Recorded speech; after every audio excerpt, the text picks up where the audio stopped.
السلام علیکم پیارے بچوں، میں ذیشان کمال آپ کی خدمت میں حاضر ہوں۔ بچوں، ہم غزل پڑھ رہے ہیں حسرت موہانی کی، اور یہ شعر جو آج ہم کر رہے ہیں نہایت عمدہ اور خوبصورت شعر ہے کہ میں درماندہ اس بارگاہ عطا کا، گناہ گار ہوں ایک خطا ہو گئی ہے۔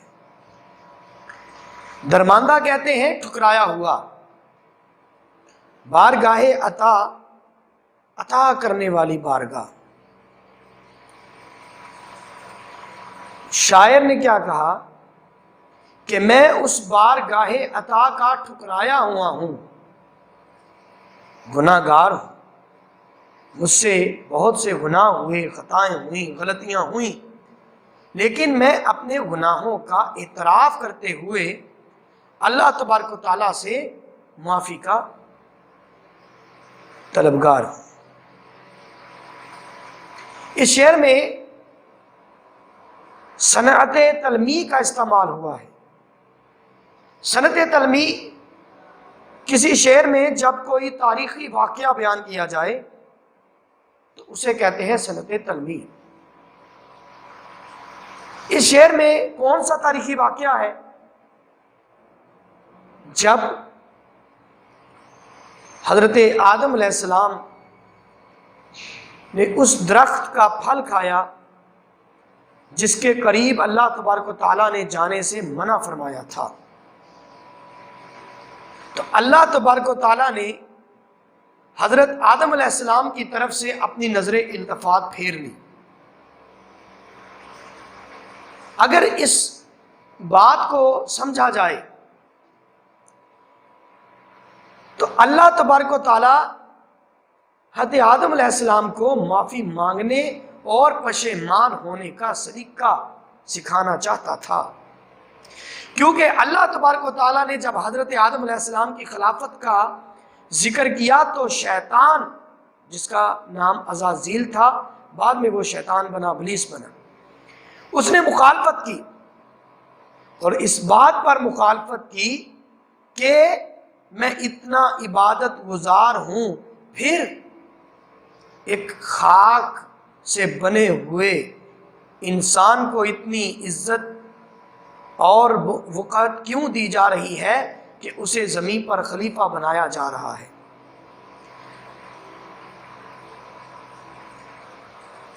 حضرت آدم علیہ السلام سے عداوت کی وجہ سے اس نے ان کے سامنے اپنا سر جھکانے سے انکار کر دیا، اور اللہ تبارک و تعالیٰ سے کہا کہ میں تیرے بندوں کو ورغلاؤں گا، میں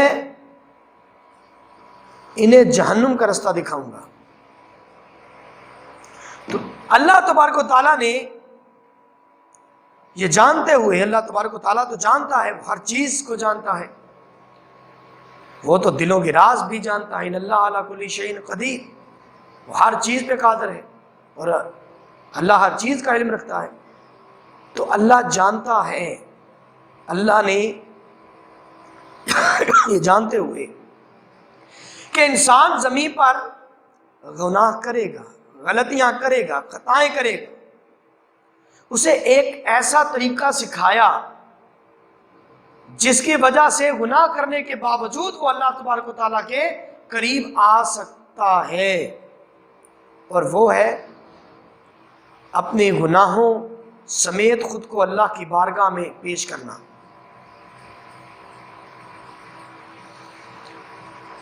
تاکہ انسان پشیمان ہو، شرمسار ہو، اور رو کر گڑ گڑا کر مجھ سے میری رحمت طلب کرے اور میں اس پہ اپنی رحمت کروں۔ اللہ خود فرماتا ہے کہ میری رحمت میرے غضب پر غالب آ جاتی ہے۔ تو شیطان اس بہکاوے میں آ کر حضرت آدم علیہ السلام نے اس درخت کا پھل کھایا، تو اللہ تبارک و تعالیٰ نے نظر التفات پھیر دی. میں درماندہ اس بارگاہ عطا کا. جب وہ پشیمان ہوئے، گڑ گڑائے اللہ کے حضور، اپنی خطا پیش کر کے اپنی کم مائگی، شرمساری اور ندامت کا اظہار کیا اور اس سے اس کی رحمت طلب کی، تو اللہ تبارک و تعالیٰ نے حضرت آدم علیہ السلام کو معاف فرما دیا اور انہیں زمین پر خلیفہ بنا کر بھیجا، کیونکہ اب حضرت آدم علیہ السلام کو اللہ تبارک و تعالیٰ نے وہ بات سکھا دی تھی کہ اگر ابن آدم خطا بھی کرے تو وہ اللہ کی رحمت کے سائے میں کیسے آ سکتا ہے. تو بچا بچا کے نہ رکھ اسے، تیرا آئینہ ہے وہ آئینہ، کہ شکستہ ہو تو عزیز تر ہے نگاہ آئینہ ساز میں. تو شاعر کہتا ہے میں بھی اس آدم کا بیٹا ہوں کہ جس نے اللہ تبارک و تعالیٰ سے گڑ گڑا کر اس کی رحمت طلب کی تھی، اور اللہ تبارک و تعالیٰ نے انہیں خلیفہ بنا کر زمین پر بھیجا انعام کے طور پہ. یہ کچھ لوگ کہتے ہیں کہ آدم کو جنت سے نکال دیا گیا، یہ غلط بات ہے. یہ تو انعام تھا، خلیفہ ہونا انعام تھا، کوئی سزا نہیں تھی. اشرف المخلوقات مسجود ملائک یہ انعام ہے، سزا نہیں ہے. اور زمین پر خلیفہ بنا کر بھیجنا ہی تو ان کا انعام ہے، تو یہ سزا نہیں ہے. یہ بات ذہن سے نکالیے. اگر کوئی کہتا ہے کہ آدم کو جنت سے نکالا گیا تو نکالا نہیں، بلکہ اللہ تبارک و تعالیٰ نے ان کو انعام دے کر بھیجا. تو جنت سے نکالا جانا ان کا انعام تھا، زمین پر بھیجنا ان کا انعام تھا، سزا نہیں تھی. تو اب ہم ابن آدم ہیں، آدم کی اولاد ہیں، ہمارے اندر بھی غلطی، جرم اور خطا کرنے کی ایک فطرت ہے. لیکن جو گناہ کر کے اتراتا ہے وہ شیطان ہے، اور جو گناہ کر کے اللہ کے حضور پشیمان ہو جائے وہ صحیح معنی میں انسان ہے. تو اس شعر میں شاعر نے اپنی غلطی کا، اپنے گناہوں کا اعتراف کرتے ہوئے اللہ کے حضور عاجزی سے دعا پیش کی کہ اے اللہ، مجھ سے بہت غلطی ہو گئی، مجھ سے بڑے گناہ ہوئے، اب میں تیری رحمت کا طلبگار ہوں. میں مانتا ہوں کہ میں گناہوں کا مرتکب ہوا ہوں، لیکن تیری رحمت سے بھی مایوس نہیں ہوں، کیونکہ جانتا ہوں کہ سب سے بڑا گناہ تیری رحمت سے مایوس ہونا ہے، اس لیے میں کبھی تیری رحمت سے مایوس نہیں ہوا. اور آج بھی میں اپنے گناہوں کی معافی طلب کرتا ہوں. تو ستار ہے، میرے گناہوں پہ پردہ ڈال، تو غفار ہے، میرے گناہوں کو بخش دے.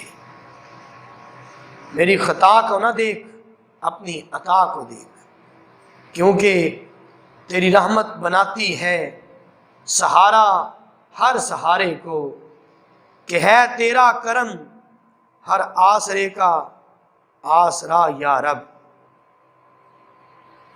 تو بیٹا، ہر انسان کے اعمال ایسے ہیں کہ وہ ان پر اترا نہیں سکتا. تو حسن عمل ہے، نہ کوئی خلوص نیت ہے، نہ کوئی نیکی ہے. ہمارے پاس تو گناہ ہی گناہ ہے. بس یہ اللہ کا فضل ہے جو ہمیں گناہوں کے باوجود معاف کرتا ہے، ہماری خطاؤں پہ پردہ ڈالتا ہے. تو شاعر نے اس شعر میں اپنی سیاہ کاریوں اور گناہوں پر اللہ سے معافی طلب کی ہے. جیسے شاعر نے کہا، عفو اور خطا میں ضد ہو گئی تھی، وہ بھی نہ ہارے میں بھی نہ ہارا۔ تو بچوں یاد رکھنا، اللہ تبارک و تعالیٰ معاف کرنے والا ہے، گناہوں پہ پردہ ڈالنے والا ہے۔ اللہ تبارک و تعالیٰ ہمیں اس کی رحمت طلب کرنے کی توفیق عطا فرمائے۔ اگلے شعر کے ساتھ حاضر ہوں گا، جب تک لیے اجازت چاہتا ہوں۔ اللہ ہمیں ناصر، خدا حافظ۔